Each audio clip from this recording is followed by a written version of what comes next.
If you need to remove the rear light to be able to change either the brake bulb or the rear light bulb, then there is a nut at the rear which is 13mm, so you will need a 13mm socket to be able to undo it, and there's a hole just at the rear of the light cluster here, and if we just undo that,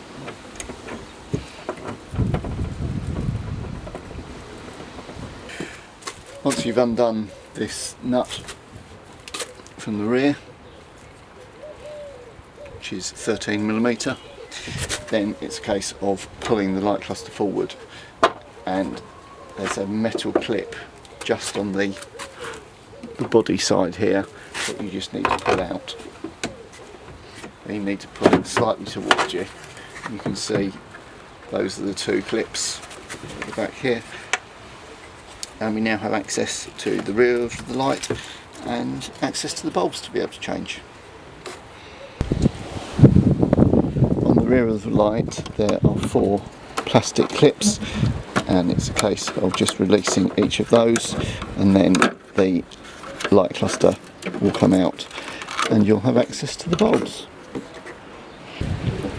Once you've removed the cluster from the rear of the light, it's just a case of twisting the bulbs and putting the new one in, and then twisting back to replace it. Refitting is the reverse. Just make sure that this gasket is seated properly around the edge,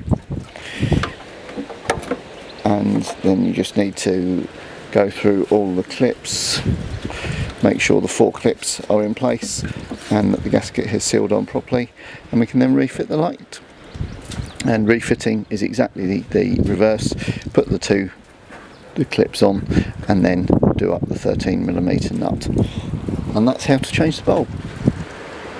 Once the light cluster's back in, it's then a case of refitting the 13mm nut on the end of the screw thread and just tightening that up, and then that's the job done.